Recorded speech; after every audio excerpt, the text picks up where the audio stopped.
শোনো, আমি চলে যেতেছি, তুমি তোমার বাইরে বিদায় দিয়ে আইসো। আর আমার একটা অনুরোধ রাখবা, পারলে তোমার বাপের সম্পত্তির দাবিটা ছাইড়ে দিয়ে এসো। আমি আপনার জন্য একটা শাড়ি আনছিলাম, সে যদি ব্যাগে আছে, যদি আপনার মনে চায় পইরেন, শাড়িটা পরলে আপনার খুব সুন্দর লাগবে। আর রেজাউলের পাশে দাঁড়ায় মনে হইব বানরের গলায় মুক্তার মালা।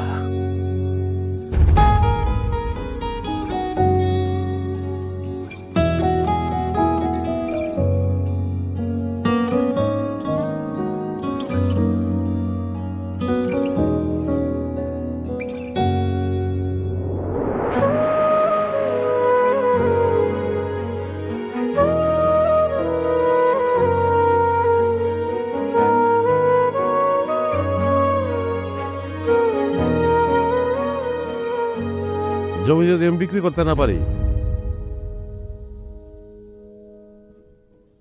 কালকে সকালে আমি টাকা যাবো, আর কোনোদিন আসবো না।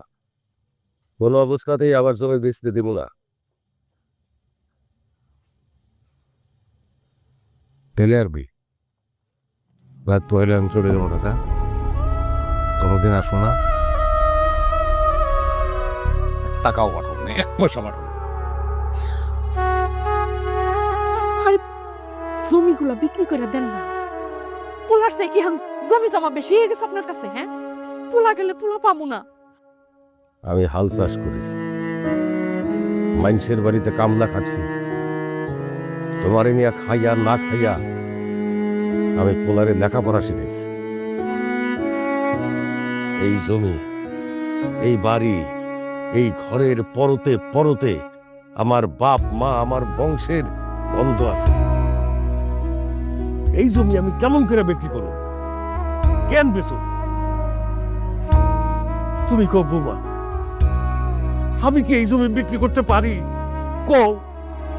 না বাপ, আপনি জমি বিক্রি করবেন না।